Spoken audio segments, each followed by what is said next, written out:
ഒരു കാശ് കിട്ടിയ പടമാണ്, നഷ്ടമായ പടമൊന്നുമല്ല. അത് തുറന്നു പറയാലോ, 50 കോടിയൊന്നുമില്ല മിനിസ്റ്റർ അത് എൻ്റെ വീട്ടിൽ ഇൻകം ടാക്സ് തരാൻ വേണ്ടി പറയും. ആരും പറയാം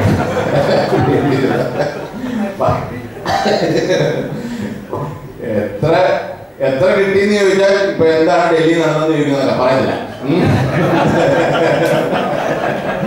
ഞാൻ പറയുന്നില്ല, അത് ഓപ്പൺ ആകില്ല. ഞാൻ മിനിസ്റ്റർ ടി വി പറയാം.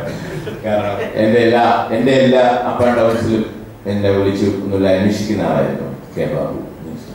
എന്നോട് പറഞ്ഞു അവരൊന്നും തന്നെ എൻ്റെ കൂടെ വരുന്നത് പറഞ്ഞിട്ടുള്ളവരോ, പക്ഷെ ഞാൻ വരും എന്ന് പറഞ്ഞിട്ടുള്ള ഒരാളാണ്. അപ്പം നിങ്ങൾക്കറിയാം, നമ്മുടെ വലിയ സൂപ്പർ സ്റ്റാറിലും ഒക്കെ ആയിട്ട് ഞാൻ ഭയങ്കരമായിട്ട് എൻ്റെതായ ഒരു വ്യക്തി, എൻ്റെതായ ഒരു ഐഡിയോളജി, എൻ്റെതായ അഭിപ്രായം അത്രേ ഉള്ളൂ. അത്ര വിമർശനങ്ങൾ താങ്ങാൻ പറ്റാത്ത താരങ്ങളൊക്കെ എന്നെ ഒരു ശത്രു പക്ഷത്താണ് കണ്ടിരിക്കുന്നത്. നിങ്ങൾക്കറിയാം, റിലീസിന് മുമ്പ് ഈ പടം സക്സസ് ആയിരുന്നു. കാരണം നമുക്ക് തെലുങ്കിലും തമിഴിലും ഒക്കെ ഈ പടം നേരത്തെ പോയി.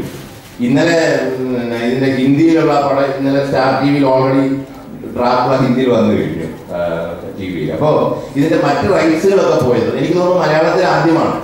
നമ്മുടെ സൂപ്പർ താരങ്ങളായ മമ്മൂക്കയുടെയോ അല്ലെങ്കിൽ മോഹൻലാലിന്റെ ഒരു ചിത്രം നമ്മളിവിടെ വർക്ക് ചെയ്യുന്ന സമയത്ത് മറ്റ് റൈറ്റ് മറ്റ് സ്റ്റേറ്റിൽ പോകാറില്ല ഭാഷയിൽ.